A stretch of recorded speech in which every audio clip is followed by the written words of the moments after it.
What's happening, Baseball Nation? Welcome to our market analysis breakdown.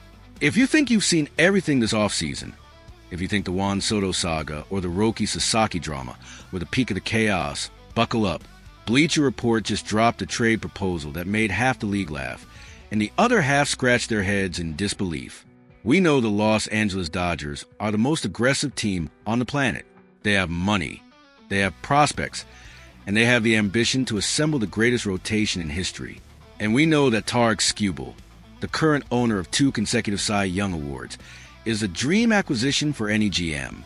But the proposal circulating today crosses a line from reality and enters the territory of pure fantasy.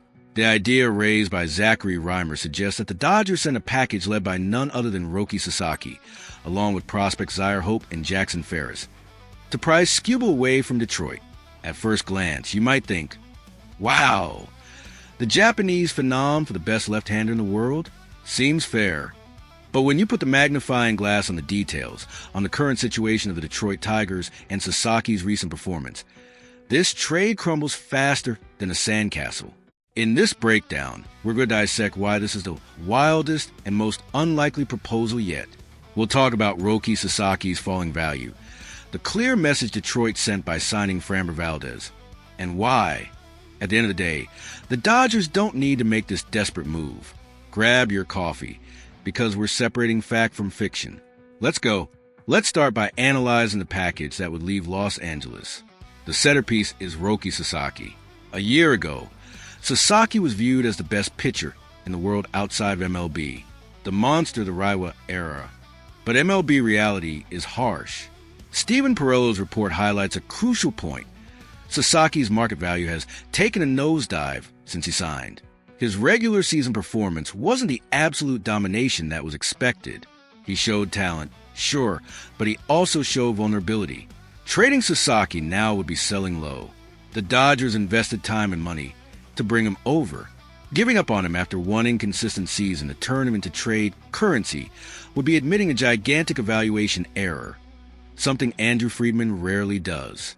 Beyond Sasaki, the package includes Zaire Hope and Jackson Ferris. Zaire Hope is a good outfield prospect, but he's not the best the Dodgers have. The report reminds us that Josue DePaula is the true crown jewel in Tulsa. Sending Hope is trying to pass off a B+, as if it were an A. And Jackson Ferris? He had a good year, but not spectacular, with serious control issues, walking batters at nearly a 12% rate. To summarize, the Dodgers will be sending a starting pitcher whose value is down, Sasaki, and 2 prospects with question marks for a 2-time Cy Young winner at his absolute peak. For the Tigers, this sounds like an insult.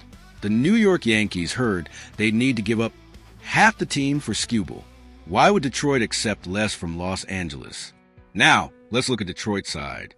And this is where the proposal really dies. The context has changed dramatically in recent weeks. The Detroit Tigers are not in full liquidation mode. They just signed Framber Valdez to a $115 million deal over 3 years. You don't spend $115 million on an elite pitcher if you're planning to trade your best player the following week. The Valdez signing signals 2 things. First, they want to win now. A rotation with Skubal and Valdez at the top is one of the best in the American League. It's a declaration of war on the division. Second, Valdez serves as a succession plan in case they can't extend Skubal next winter.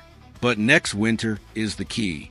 They're going to try to compete in 2026 with this duo. Additionally, Skubal won his arbitration hearing against the team. That means he's going to earn the salary he wanted. But the Valdez signing proved that money isn't an issue for the Tigers' owner right now. They paid Valdez and they'll pay Skubal. The argument that they need to trade Skubal because he got too expensive has fallen apart. So why does this proposal exist? Because it generates clicks, and because the Dodgers are the league's boogeyman.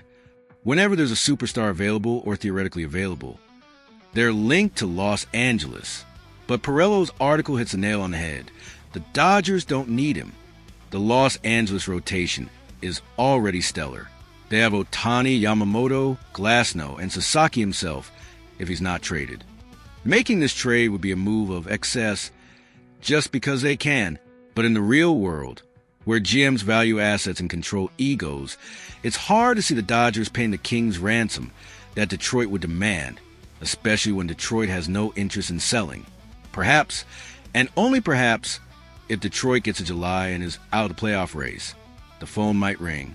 If the season is a disaster, if Valdez gets injured, if the offense doesn't work, then yes, Skubal becomes trade currency at the deadline. But now, in February, with the team reinforcing, forget it. Tarik Skubal will wear the Tigers uniform on opening day. Roki Sasaki will try to prove his worth with the Dodgers. And proposals like this from Bleacher Report will stay filed away in the drawer of what would happen if we played MLB The Show with forced trades turned on. My question for you, fans, is would you make this trade if you were the Dodgers GM? Would you give up on Roki Sasaki so early to have Skubal guaranteed? Or do you think Sasaki's potential is still worth the bet? Leave it in the comments. The speculation market is fun, but sometimes reality is just business. This is your host, bringing you the cold analysis on the hot rumors. Big hug, and until next time, I'm out.